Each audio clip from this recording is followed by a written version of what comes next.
नमस्कार व्यूअर्स, मैं हूं अमीश देवगन और आप देख रहे हैं देश का नंबर 1 और प्रतिष्ठित कार्यक्रम आर पार। आबादी में असंतुलन का मुद्दा उठाना, मुस्लिम समुदाय में बाल विवाह पर रोक लगाना, क्या यह नफरत फैलाने वाला भारतीय जनता पार्टी की सरकारों का एजेंडा है? आज इसी मुद्दे पर डिबेट, चर्चा जरूरी हो गई है, क्योंकि असम के मुख्यमंत्री हेमंत बिस्वा शर्मा ने एक बयान में कहा कि असम की कुल आबादी में मुस्लिम समुदाय की आबादी 40% तक पहुंच गई है, जो 1951 में मात्र 12% थी, यानी 1951 में सिर्फ 12%। इसलिए डेमोग्राफी में आया यह बदलाव मेरे लिए जीवन और मृत्यु का मामला बन गया है। एक सीएम ये कह रहे हैं सूबे के। इस बयान पर बवाल तो मचना ही था, और बवाल अभी थमा भी नहीं था कि असम की हिमंता बिस्वा शर्मा सरकार यानी बीजेपी शासन ने मुस्लिम विवाह और तलाक रजिस्ट्रेशन अधिनियम को ही खत्म कर दिया। सरकार का कहना है कि इससे मुस्लिम समाज में बाल विवाह पर सीधे तौर पर रोक लगेगी, लेकिन इससे भी कई नेता नफरत फैलाने वाला सरकारी बीजेपी का एजेंडा बता रहे हैं। और इन सब के बीच कांवड़ यात्रा रूट पर नेम प्लेट वाले फैसले को लेकर भी सियासी बवाल मचा हुआ है। ओवैसी से लेकर अखिलेश यादव तक, अखिलेश यादव से लेकर कांग्रेस पार्टी तक तमाम लोग इस पे प्रश्न चिन्ह लगा रहे हैं। तो आज इन तमाम मुद्दों पर जनता जनार्दन के बीच होगी सबसे बड़ी बहस। आखिरकार संविधान की रक्षा कौन करना चाहता है और नफरत का एजेंडा कौन चलाना चाहता है? स्वागत है आपका आर पार के जोरदार एडिशन में।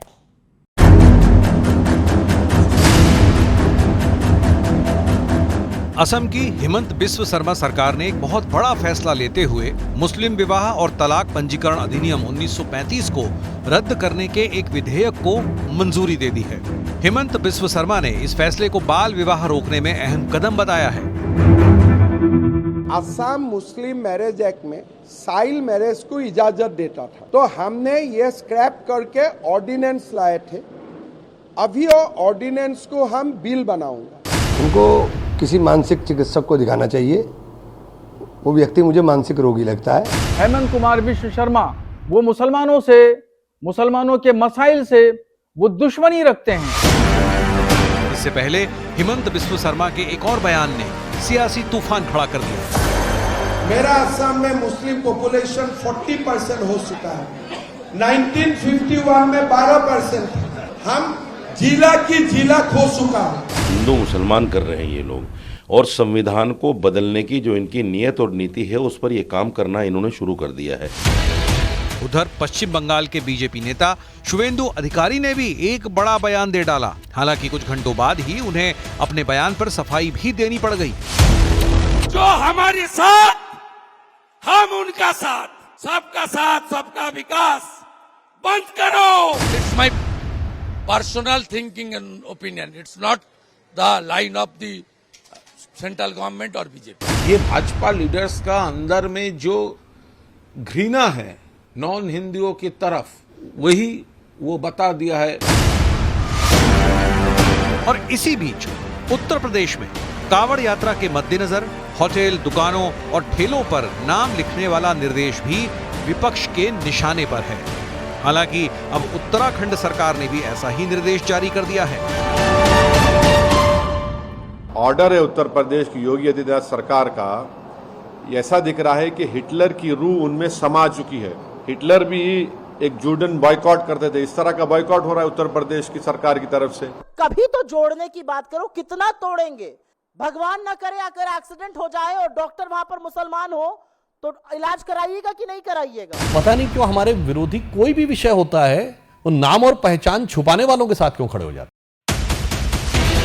सवाल है कि जैसा विपक्ष आरोप लगा रहा है, क्या इन तमाम बातों और फैसलों के पीछे 2024 के नतीजे हैं, या फिर जैसा बीजेपी दावा कर रही है वजह सिर्फ लॉ एंड ऑर्डर है? तो आज की चर्चा के बड़े मुद्दे क्या हैं, आपको मैं उनसे परिचय करा देता हूं। 4 बड़े मुद्दे हैं। क्या उत्तर प्रदेश और असम की सरकारों के फैसले नफरत फैलाने वाले हैं? दूसरा मुद्दा, असम में बाल विवाह रोकना क्या मुसलमानों के खिलाफ है?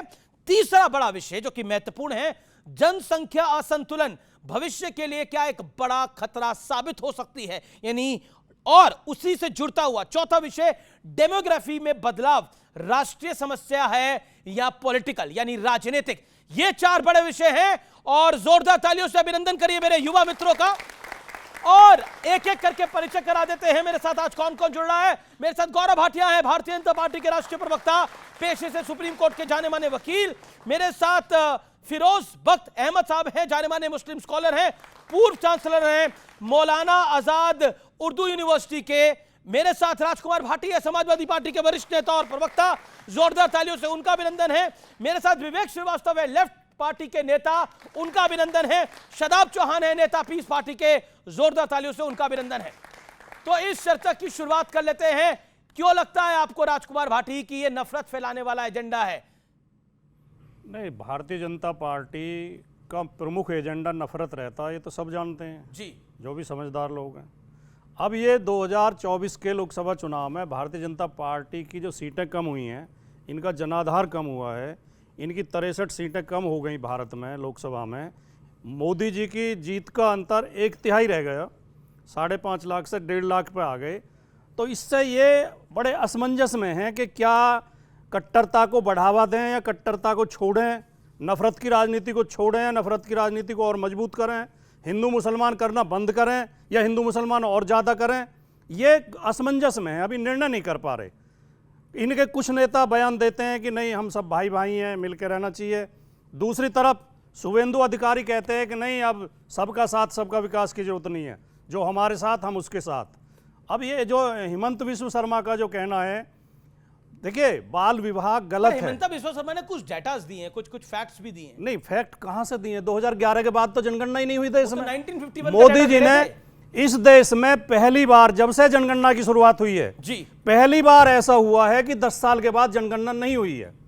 वरना तो चाहे कभी महामारी रही हो, चाहे युद्ध रहा हो, 71 में हम पाकिस्तान के साथ युद्ध लड़ रहे थे, इसके बावजूद 71 में जनगणना हुई थी। जनगणना कभी नहीं रोकी गई है। चलिए, आप पहली बार मोदी जी की सरकार ने नफरत वाला एजेंडा 1, 2, 3 कौन से नजर आ रहे हैं? जब हमारे पास जनगणना के आंकड़े ही नहीं है, हमें पता ही नहीं है किसकी आबादी घटी किसकी बढ़ी, तो हिमंत विश्व शर्मा के मन की कल्पना है, केवल इन्हें नफरत फैलानी है, इसलिए हम कह रहे हैं कि इनका नफरत का एजेंडा है। दूसरी बात, अगर 2011 तक के जनगणना के आंकड़ों का विश्लेषण किया जाए, आप वेबसाइट पर कोई भी ये बच्चे देख सकते हैं, कोई भी देख सकता है। हम कहने का प्रयास कर रहे हैं कि डेमोग्राफिक बदलाव हुआ ही नहीं है हिंदुस्तान में किसी भी जगह। मैं जो कह रहा हूं, मैं बता रहा हूं, उसी एग्री करते हैं डिसएग्री करते हैं? उसी संदर्भ में बोल रहा हूं जी। हिंदू जनसंख्या वृद्धि दर कम हुई है, लेकिन मुसलमानों की जनसंख्या वृद्धि दर उससे ज्यादा कम हुई है। मुसलमानों की जनसंख्या वृद्धि दर तेजी से घटी है, तो ये केवल अफवाह उड़ाते हैं। तो फिर आसाम के कुछ बॉर्डर एरियाज में जनसंख्या कैसे बढ़ गई? बंगाल के बॉर्डर एरिया में जनसंख्या कैसे बढ़ गई? देखिए, ये क्या कहते हैं, मुसलमान 4 शादी करते हैं, 24 बच्चे पैदा करते हैं। आप सर्वे कराइए, कितने मुसलमानों के घर में 4 बीबी हैं? 1000 में से 1 आदमी नहीं मिलेगा आपको जिसके घर में 1 से ज्यादा पत्नी होंगी। इस तरह फर्जी बातें उड़ाते हैं। ठीक है, आसाम की जो समस्या है वो घुसपैठ की समस्या है, ना कि मुसलमानों की वजह से वहां पे आबादी बढ़ी है, सरकार की विफलता की वजह से। बांग्लादेश से जो आ रहे हैं वो घुसपैठिए कौन है? उसमें सरकार की विफलता है। किसकी सरकार? सरकार किसकी है आप ही बताओ। मतलब आप कह रहे हैं 10 साल में सारी, एक सेकंड, आप कह रहे हैं ये 10 साल के अंदर सारी घुसपैठ हुई है। एक सेकंड, अब आपने एक बात को रखा, अब आप सुन लीजिए। आपने बोला, आप कह रहे हैं कि ये 10 साल में सारी घुसपैठ हुई है। मैं जवाब दे रहा हूं। दिल्ली के पुष्टा पे घुसपैठ किस समय की है बताइए? जो आप मैं बताऊंगा, मैं बताऊंगा, मैं बता जी जी। अब आपने 3 मिनट सीमाओं पर नहीं, आखिरी बात बोलना। जी जी जी। सीमाओं की रक्षा करने की जिम्मेदारी केंद्र सरकार की होती है। बिल्कुल, अगर सीमा पार से लोग आ रहे हैं, ठीक है, तो उसकी जिम्मेदारी सरकार की है। लेकिन अगर कोई 10 साल पहले से आ रहे हैं, ना तो मैं राइफल लेकर खड़ा हो सकता हूं, 1975-76 से आ रहे हैं, तो क्या करिएगा? गौरव भाटिया जी, मेरा सुन प्रश्न बड़ा सीधा है। आप नफरत फैला रहे हैं और ये प्यार बढ़ा रहे हैं, और राहुल जी तो मोहब्बत की दुकान खोल के बैठे हैं। हाँ, देखिए, यहाँ मेरे भाई बहन बंधु सब बैठे हैं।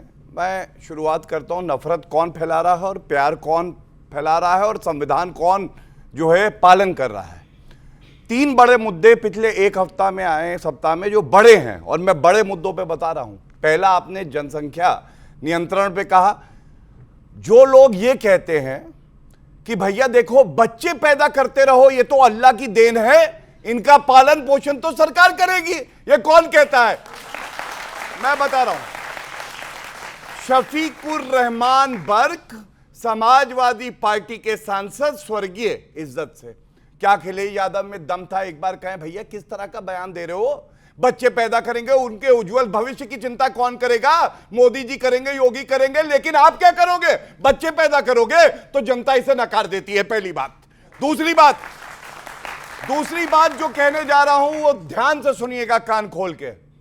संविधान हाथ में पकड़ने से संविधान के अंदर क्या लिखा है ये नहीं पता चलता है। और चाहे वो राहुल गांधी हो और चाहे वो अखिलेश यादव हो, इन्होंने संविधान कभी पढ़ा ही नहीं, ये तो कुरान पढ़ रहे हैं क्योंकि तुष्टीकरण की राजनीति करनी है। मुझे आप बताइए अमित जी, मेरी तरफ देखिए, आपको याद है वो दौर, राजीव गांधी प्रधानमंत्री थे, सर्वोच्च न्यायालय का फैसला आया, सीआरपीसी क्रिमिनल प्रोसीजर कोड धारा 125 जो कि कहती है महिला को रोजगार भत्ता मिलेगा, वो मुस्लिम महिलाओं को भी मिलेगा।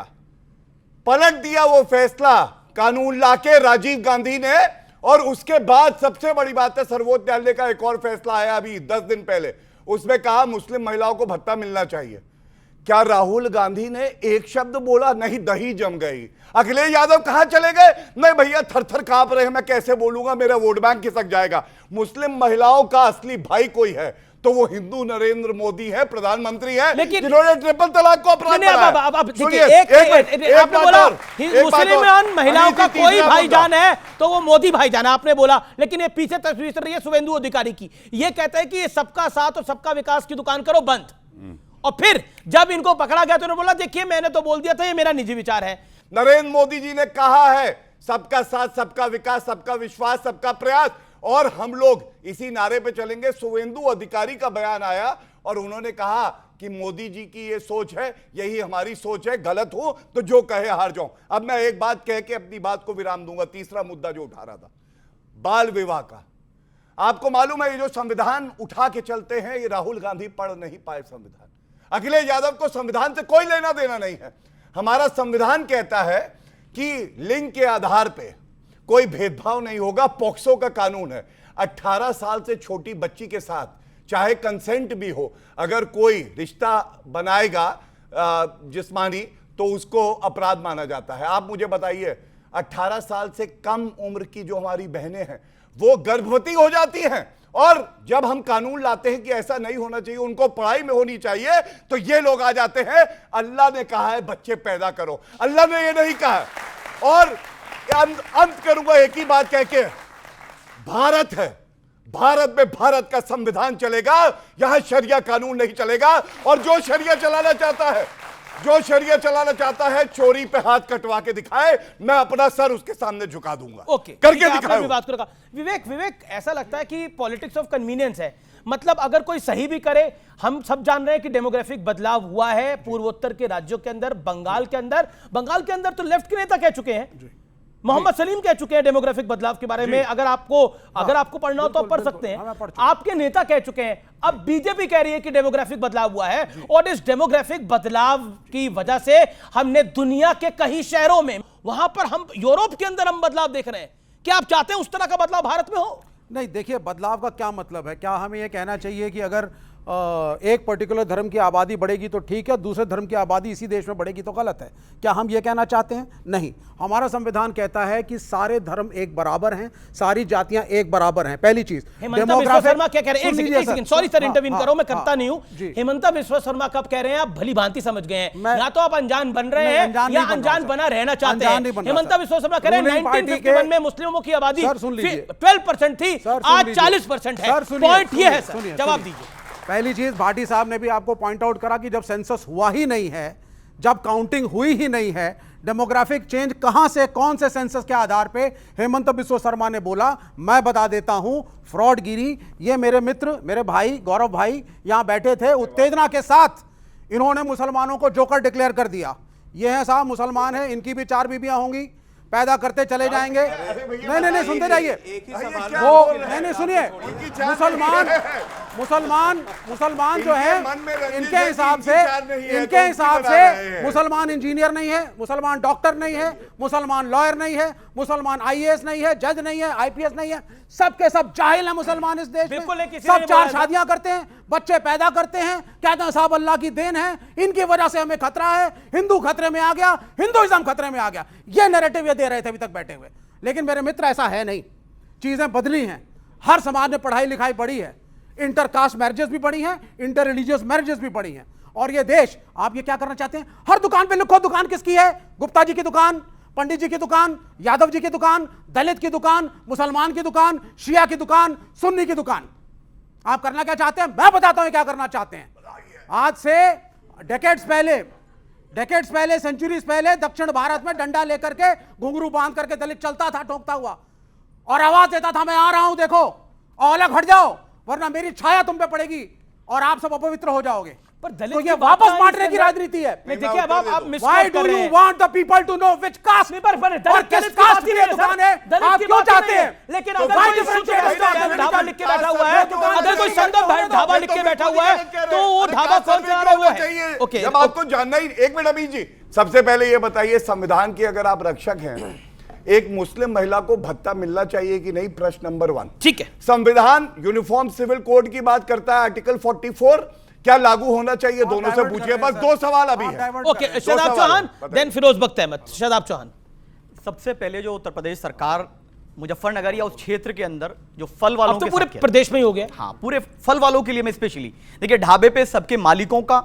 और जीएसटी नंबर ये सब चीज मेंशन करना, लाइसेंस, वो ऑलरेडी मैंडेटरी है। 2011 में मनमोहन सरकार लेकर आई थी, वो अच्छा कदम, उस पर किसी को कोई आपत्ति नहीं है।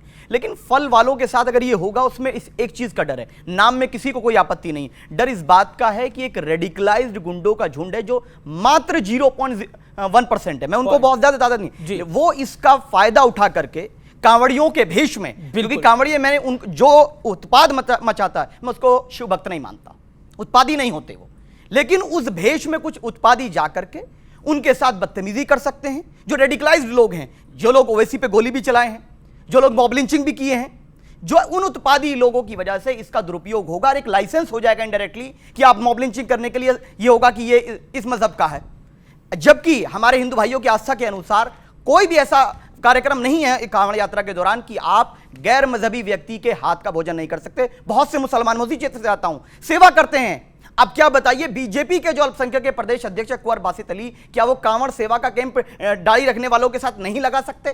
क्या ये कहना चाह रही है बीजेपी? सेकंड पॉइंट जो हिम्मत बिस्वा ने बोला है, उनका मामला ये है कि वो रोज लॉलीपॉप चाटते हैं नफरत का, उसके बाद वो आकर बेबुनियाद बातें करते हैं। वो सेंसस की बात कर रहे हैं, 1951 और 2011 का डेटा जो वो मेंशन कर दें कि कहां पर कितना चेंज हुआ है, और जो चेंज हुआ उसके पीछे रीजन क्या? लास्ट पॉइंट बार बार आती है कि अल्लाह की देन है, मुसलमान नहीं, आपको नहीं बोला मैंने, किसी का नाम ही नहीं लिया, गौरव भाई मैंने नाम नहीं लिया, बर्ग जी ने, मैंने नहीं कहा। बार बार इस चीज को इंतकाल हो गया, बार बार इस चीज को कोट किया जाता है।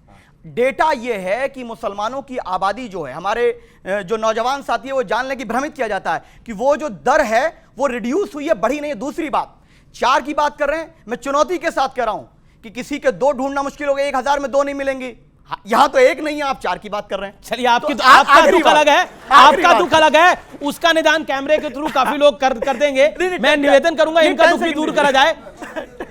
10 सेकंड दीजिए मुझे। जी, अब ओके, अब प्लीज 10 सेकंड और देन फिरोज बख्त जी। गौरव भाई ने बार बार एक बात कही कि वहां पर ये हो जाएगा। मैं स्पष्ट कह रहा हूं कि बीजेपी ये तय कर ले कि वो सबके साथ, सबके विकास के साथ है, या शुभेंदु अधिकारी जो इनके बड़े नेता हैं उनके बयानों को दरकिनार करने के चाहती है। मुझे लगता है दरकिनार तो कर ही दिया है। एक से फिरोज बख्त, क्या आपको लगता है कि बीजेपी नफरत का एजेंडा चला रही है? आप खुद मुस्लिम हैं, पढ़े लिखे हैं और फॉर्मर चांसलर हैं मौलाना आजाद यूनिवर्सिटी के। मेरा बड़ा सीधा प्रश्न है, क्या बीजेपी एक नफरत का एजेंडा चला रही है जैसा विपक्ष आरोप लगा रहा है? सबसे पहले यहाँ बच्चे आए हुए हैं, ये आगे आने वाले भारत को चलाएंगे। इन बच्चों को एक छोटी सी 2 लाइनें डिवोट करके फिर मैं आप पे आता हूँ। अमीर साहब बड़ी मेहनत से अपना वक्त निकाल के बच्चे आते हैं। बच्चों, आपके लिए, भारत पे मेरे रहमत परवरदिगार है, भारत पे मेरे रहमत परवरदिगार है, कृपा श्री राम की प्रभु का प्यार है। ठीक है, अब मैं आपका मैं अब जवाब देता हूँ।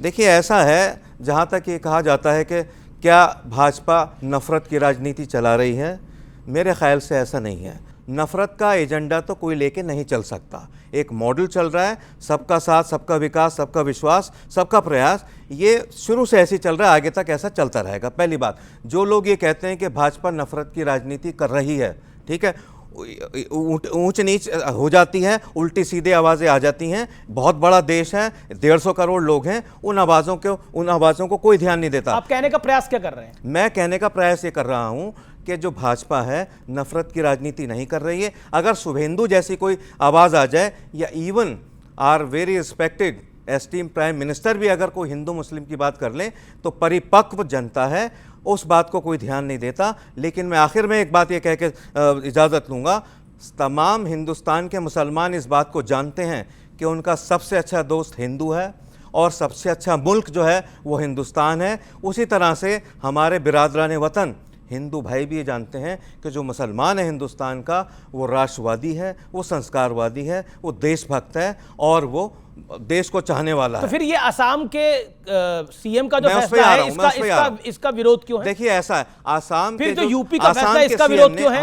डेमोग्राफिक चेंज को एक्सेप्ट ही नहीं करते। आप मानते हैं कि मानते हैं? मेरे को स्पष्ट जवाब दीजिए। आप मानते हैं कि असम और बंगाल में और इस देश के कई बड़े भागों में डेमोग्राफिक बदलाव आ चुका है? बिल्कुल आ चुका है, कुदरती है, आ चुका है, बिल्कुल आया है। और अगर वो ये कह रहे हैं कि शुरू में जो आबादी थी 12% थी 1950 में या 47 में, और आज 40 है, उनकी बात ठीक है। एक बात मैं कहना चाहूंगा, उनकी बात ठीक है? ये जो एक मिनट, उनकी बात ठीक है या गलत है? मैं भूल जाऊंगा, भटक जाऊंगा। भूलिएगा बात, आप उनकी बात ठीक है या गलत है? उनकी बात ठीक है। जी। एक मिनट मैं पूरी बात कर लूं। मैं आपके बीच में नहीं बोला, वरना आपको बोलने नहीं दूंगा। देखिए पूरी बात करने दीजिए।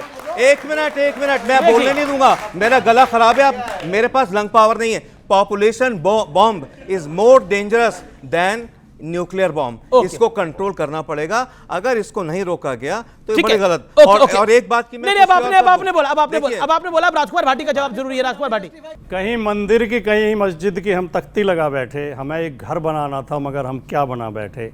परिंदों के यहाँ फिरका परस्ती क्यों नहीं मिलती, कभी मंदिर पे जा बैठे, कभी मस्जिद पे जा बैठे। मुझको नहीं, आप तो बीच में बोल नहीं रहे थे। है मेरी आजान से ये देश सुरक्षित है गीता के ज्ञान से। बताइए मैंने गलत कहा है?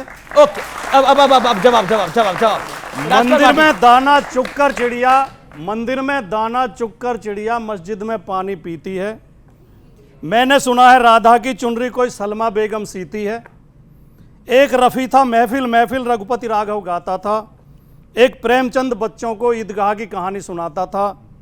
कभी कन्हैया की महिमा गाता रसखान सुनाई देता है। और औरों को दिखते होंगे हिंदू और मुसलमान, मुझे तो हर शख्स के अंदर इंसान दिखाई देता है।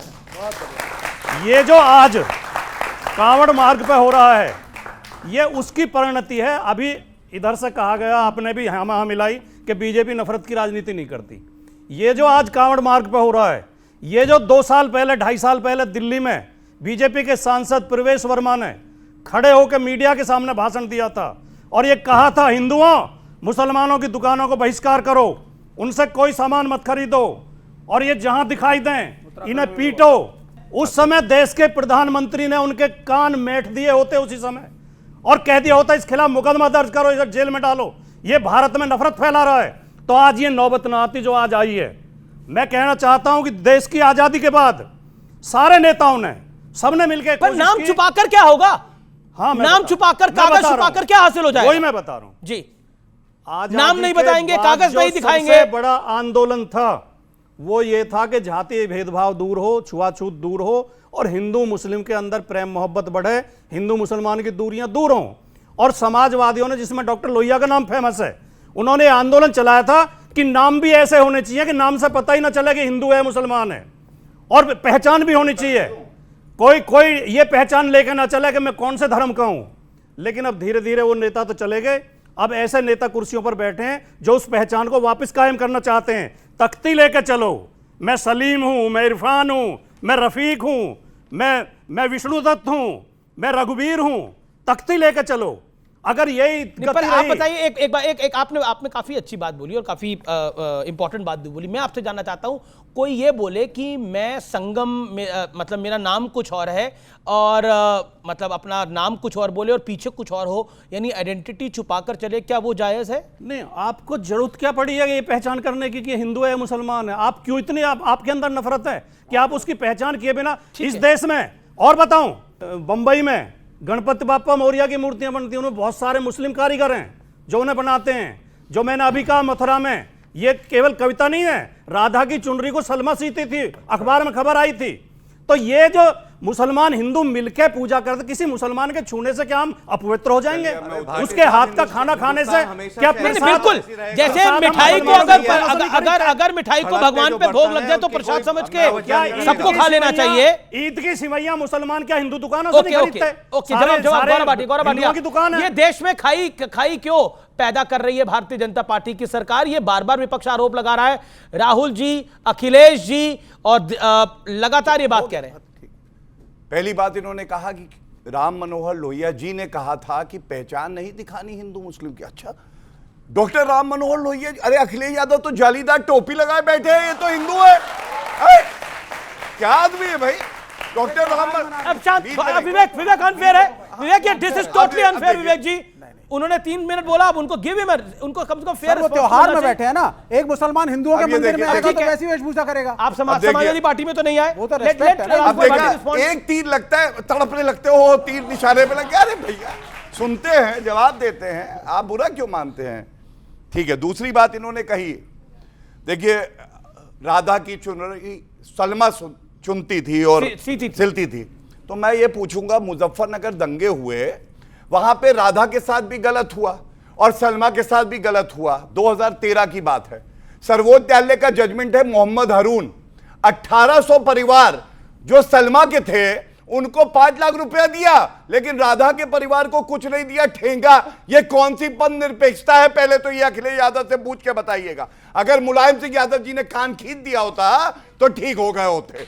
तीसरी बात मैं ये कहना चाहता हूं, देखिए अभी ये बार बार कह रहे हैं कि कावड़िया जो जा रहे हैं, हिंदू मुस्लिम एकता होनी चाहिए। बिल्कुल होनी चाहिए भैया, लेकिन जैसे अपने धर्म के पालन करने का आपके पास हक है, उसी तरह से हिंदुओं के पास है। मैं आपको वजह बताता हूं, देखिए समझिए इस बात को।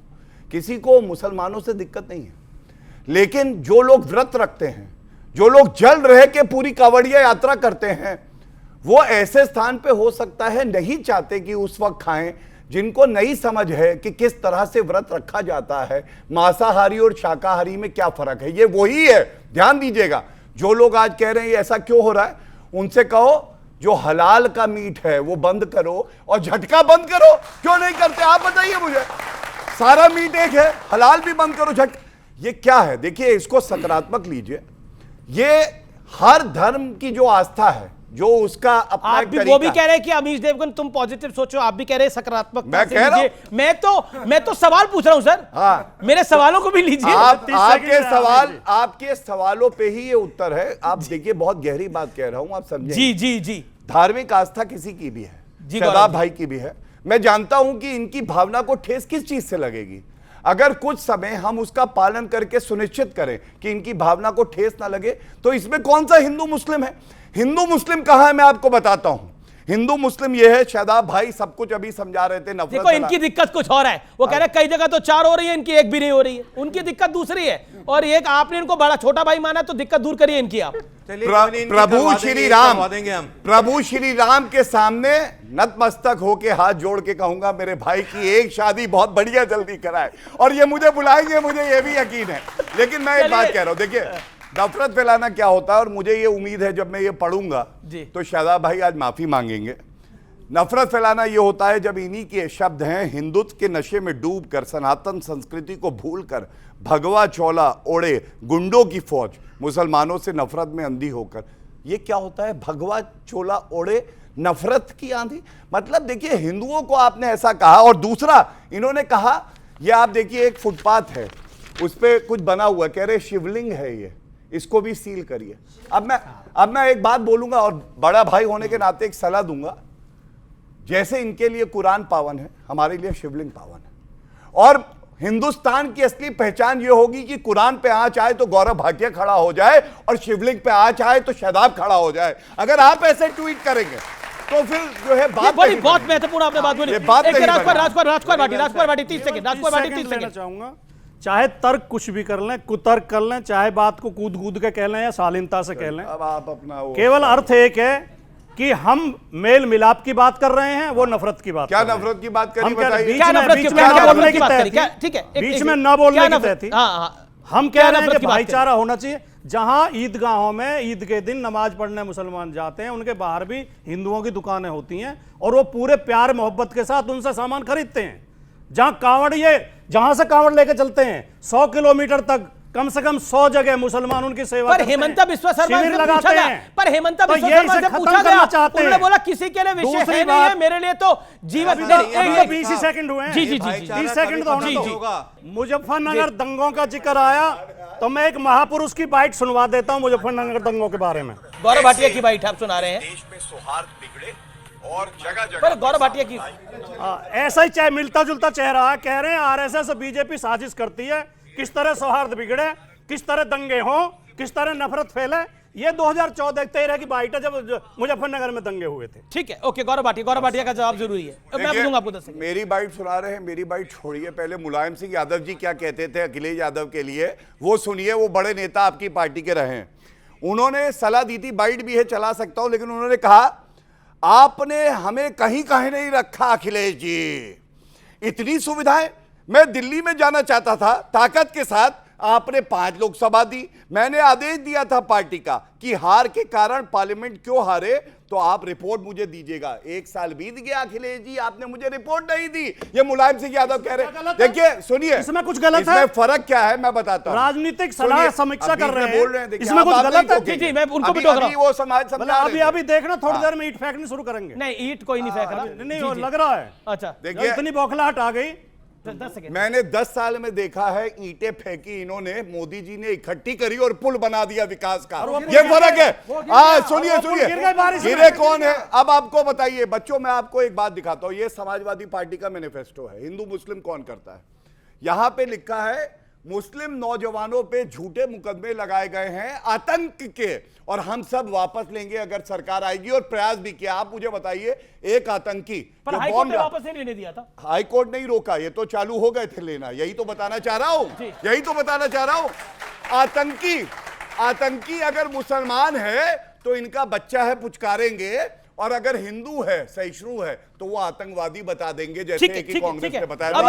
जवाब दूं? नहीं बिल्कुल अब आगे मैं आपसे जवाब लूंगा। लेकिन देखिए यहाँ पे तमाम लोग बने हुए हैं मेरे साथ। बार बार एक ही बात आ रही है कि आखिरकार हेमंत बिस्वा शर्मा ने क्यों बोला। विवेक, हेमंत बिस्वा शर्मा ने सिर्फ ये नहीं बोला हाँ कई लोगों के लिए ये कोई विषय नहीं होगा, लेकिन मेरे लिए जीवन और मृत्यु का विषय है ये अब, क्योंकि मेरा आसाम, उन्होंने जो बोला, मेरा आसाम डेमोग्राफिकली बदल रहा है और उस डेमोग्राफिक चेंज का इंपैक्ट हमने देखा है बॉर्डर एरियाज के अंदर। और ये तो आपके नेता भी बंगाल में मानते हैं। आप सुनिए, आप अपने नेताओं को झुठला रहे हैं। देखिए, डेमोग्राफी चेंज होगी, ये एक स्वाभाविक चीज है। क्यों? स्वाभाविक बदलाव होता है। क्यों होगी डेमोग्राफिक चेंज? 5000 साल से डेमोग्राफी कांस्टेंट रहेगी। इमिग्रेशन नहीं, डेमोग्राफिक चेंज होगी। हमारे लोग कनाडा जाके सेटल होते हैं। जो यहाँ के मूल निवासी है, वो मिनॉरिटी में हो जाए और बाहर से आए हुए इमिग्रेंट्स मेजॉरिटी में हो जाए, ये होता रहेगा। कैसे मान सकते हैं आप? भाई ये फ्रांस में हुआ, एक सेकंड, ये फ्रांस में हुआ, फ्रांस के क्या हाल है? ये लंदन में हुआ, लंदन के क्या हाल है? ये जर्मनी में हुआ, जर्मनी के क्या हाल है? एक मिनट निवासी हैं, हम अब 1/4 रह गए हैं जी। बाहर 3 हिस्सा बाहर के लोग हो गए, हमें तो कोई आपत्ति नहीं है। ठीक है, आए तो हिंदुस्तानी है, यहाँ तो बांग्लादेशी आ गए। वही कहा, वो भी आए तो हिंदुस्तानी है, यहाँ तो बांग्लादेशी आ गए। अब सोचिए कितनी अच्छी बात बोली भाई। राजकुमार भाटी के लिए तालियां। ये यहाँ के मूल निवासी है, मैं मानता हूँ राजकुमार भाटी यहाँ के मूल निवासी है। कोई हिंदुस्तानी भी आ रहा तो इनको लग रहा है कि हम पहले यहाँ पर होते थे। सोचिए उस प्रदेश का हाल जहाँ के मूल निवासी कोई और थे, लेकिन अब बांग्लादेशी आ गए वहां पर। उसके बारे में सोचिए। आपसे बेहतर दर्द को कौन समझेगा? आपने खुद गवाही दी अभी उनके दर्द की। विवेक को समझाइए। विवेक जी एक सेकंड, ना रुकना पड़ेगा। आपने विवेक भाई, आप राजकुमार भाटी का आपने दर्द समझा, अब आपको समझ रहा है। अभी राजकुमार भाटी का दर्द समझा आपने, और इसे इसका मतलब जो हिमंता बिस्वा शर्मा का दर्द है वो भी तो वो यही कोई है। दर्द नहीं है, उनका दर्द सिर्फ ये है कि भाई अगर ये हिंदू मुसलमान एक हो गए और मैं इनको नहीं बांट पाया तो मैं चुनाव हार जाऊंगा, ये उनका दर्द। मैं बताता हूं, इमिग्रेशन यंग बच्चों सुनो, immigration is the way of life. हमारे हिंदुस्तानी भाई कनाडा जाते हैं, अमेरिका जाते हैं, गुरुद्वारे, सुनिए आप बोलने दीजिए मुझे 10 सेकंड बोलने दीजिए। जाते हैं ना स्टूडेंट, छुप के थोड़ी जा रहे हैं, बोलने तो दीजिए ना सर। जाते हैं, कल कनाडा के अंदर गुरुद्वारे बने हैं 200 साल के बाद। ऐसे लोग अगर कहेंगे कि ये कहां से आए थे, कौन सा इंडिया, कौन सा gurdwara, this is not a religion, demography is changing, not a part of our culture, send them back, क्या कहोगे आप?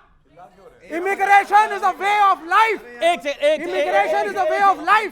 आपको एक्नॉलेज करना पड़ेगा। मुझे समझ में नहीं आ रहा ये घुसपैठिए कौन सी इमिग्रेशन सिस्टम से आ रहे हैं। एक सेकंड मैं बताऊं, देखिए ओके, इसमें तर्क नहीं करना चाहिए। 2006 का सर्बानंद सोनोवाल का जजमेंट सुप्रीम कोर्ट का पढ़ें। ये 3 करोड़ घुसपैठिए जो आए भारत में कांग्रेस के समय में आए, लिखा है। और आपको मालूम है खतरा क्या है, मैं बताता हूं। पहला, आपकी संस्कृति को नष्ट करते हैं। दूसरा, उन्हें राष्ट्र से प्यार नहीं है। अब बीच में ना बोले, मैं बहुत महत्वपूर्ण सिखों का मतलब ही नहीं है, सिख यहाँ के मूल निवासी हैं, सिखों का मामला ही नहीं है कुछ, सिख यहाँ के मूल निवासी हैं। कनाडा में नहीं है ना, क्यों नहीं है? तो वहां की संस्कृति खत्म हो जाएगी। सर वो घुसपैठिए नहीं जाएगा। आप बैठिए जी। अरे जिस प्रकार से हमारा कल्चर वहां जा रहा है, एक सेकंड, दूसरों का कल्चर यहां आएगा, ये स्वाभाविक बात है। मैं आता हूं आपके पास सर। बिना चिल्लाए जो तथ्य रखने जा रहा हूं, अगर मुंह बंद करें और दिमाग खोलेंगे तो सुनेंगे और अच्छा लगेगा। आपको मालूम है जब रोहिंग्या आए मुंबई में, अमर जवान ज्योति है, हमारे सैनिकों का प्रतीक है, उनके शौर्य का। लात मारी रोहिंग्या ने और अमर जवान ज्योति को बुझाने का काम किया। एक भारतीय, चाहे मुसलमान हो, चाहे सिख हो, चाहे हिंदू हो, चाहे ईसाई हो, वो नहीं बुझाएगा, रोहिंग्या करेगा। घुसपैठिए इसलिए खतरा है। तीसरी बड़ी बात जो कही सर्वोच्च न्यायालय ने, हमारी नौकरियां हमारे बच्चों के लिए है, हमारे संसाधन हमारे बच्चों के लिए हैं। रोहिंग्या बाहर से आएगा, घुसपैठिया आएगा तो वो किसकी नौकरी खाएगा? हमारे भारतीयों की खाएगा। और घर से नहीं बोल तो शूट इंडिया को नॉर्थ अमेरिका, कनाडा, यूरोप की नौकरियां हमारे इंडियंस वापस आ जाएं। अभी लॉजिक तो वही है ना गौरव भाई। देखिए चिल्लाते हैं, लॉजिक आपसे मैं बात ही करना बंद कर दूंगा, आप चिल्लाते रहिए, कोई बात नहीं, आप छोड़ दीजिए। मैं अंत में एक बात कहूंगा, ये सच्चाई है, नरेंद्र मोदी जी प्रधानमंत्री बने, जो हमारी सारी सरहदें थी उनको ऐसा कर दिया कोई घुस नहीं सकता। और पहली बार अगर जो घुसपैठिए वो वापस गए हैं तो मोदी जी की सरकार में गए, ये बदला है, ये बदला है। ऑडियंस को लेना है। लेकिन मैं बार-बार, क्योंकि विवेक जी एक बात को कह रहे थे कि कनाडा में हमारे बच्चे जाते हैं, अमेरिका में जाते हैं, या यूके में जाते हैं, या यहाँ किसी भी वर्ल्ड के किसी पार्ट में भी जाते हैं, वो जो हमारे बच्चे जाते हैं यहाँ से, वो घुसपैठिए बन के नहीं जाते सर, वो घुसपैठिए बन के नहीं जाते, वो चोरी छिपे नहीं जाते, वो वहां पर वहां की डेमोग्राफी को बदलने के लिए नहीं जाते, वो रोजगार के लिए जाते हैं, वो जाके वहां सीईओ बनते हैं, वो जाके वहां सीईओ बनते हैं। पेप्सी की सीईओ कौन थी, गूगल का सीईओ कौन है, एप्पल का हेड कौन है, ये बात ध्यान में रख लीजिए। आईएमएफ का हेड कौन है वो ध्यान में रख लीजिए। हमारे लोगों को बुलाकर लेके जाया जाता है। हमारे देश का युवा इतना समर्थ है, इतना एजुकेटेड है कि उसको विदेशी बुलाना चाहते हैं, लेकिन बांग्लादेशी रोहिंग्या को आप बुलाना नहीं चाहते, वो यहां घुस जाता है, उसे घुसपैठिया कहते हैं। इसलिए हमारे लोग घुसपैठिए नहीं है, ना कैमरे के उस पार, ना मेरी स्क्रीन के इस पार। ये लोग मेहनती है, ये लोग मेहनती है। जब यूरोप का नौजवान दोपहर को बैठकर क्या कर रहा होता है और हमारा नौजवान वहां पे बैठ के काम कर रहा होता है, वो उसकी देन है। इसलिए अपनी वर्कफोर्स की को अप्रिशिएट करिए, उनको कंपेयर करके आपने रोहिंग्या उसके साथ और बांग्लादेशी घुसपैठियों के साथ आपने उनका अनादर किया है, डिसरिस्पेक्ट करिए। मैं इस बात को बड़ी सार्वजनिक मंच से कहना चाहता हूं, भारत का युवा और बांग्लादेशी घुसपैठिया एक बराबर नहीं है। कृपया करके देश की पॉलिटिकल पार्टियां और खास तौर पर कुछ दल उसको बिल्कुल कंपेयर ना करें। It is unfair to them. Okay, सवाल आप कुछ कहना चाहते हैं? एक सेकंड, मैडम कुछ कह रहे थे, फिर सर आपको देता हूं। Do you not think it's the job of the nation to create more job opportunities for the community? Yeah, that's a good question। कि देश का काम है, नेशन का काम है, अच्छी जॉब सिक्योरिटी हो देश के अंदर, जॉब ज्यादा से ज्यादा नौकरियां क्रिएट हो। गौरव भाटिया, नौकरी की बात करिए, घुसपैठियों की बात क्यों? एक मिनट, नहीं, ये दोनों चीजें फर्क है। मेरी बहन ने जो बात कही, बिल्कुल सरकार का काम है, चाहे वो केंद्र में हो चाहे प्रदेश में, कि नौकरियां हम लोग बनाएं और नौकरी हमारे युवाओं को मिले, सरकारी और प्राइवेट। और सच्चाई ये है कि जब से मोदी जी आए हैं तब से 17 करोड़ नौकरियां, ईपीएफओ डेटा ये कहता है, सबसे ज्यादा वेरीफाइबल है कि पिछले 10 साल में 17 करोड़ नई नौकरियां बनी। दूसरा, हमने ये सुनिश्चित किया कि 45 करोड़ जो नौजवान हैं, महिला है, उनको लोन मिले जिससे रोजगार के अवसर पैदा हो। लेकिन अगर घुसपैठिए आते रहेंगे और 3 करोड़ आएंगे, 4 करोड़ आएंगे, तो वो 4 करोड़ नौकरियां किसकी खाएंगे? वो हमारे लोगों की खाएंगे।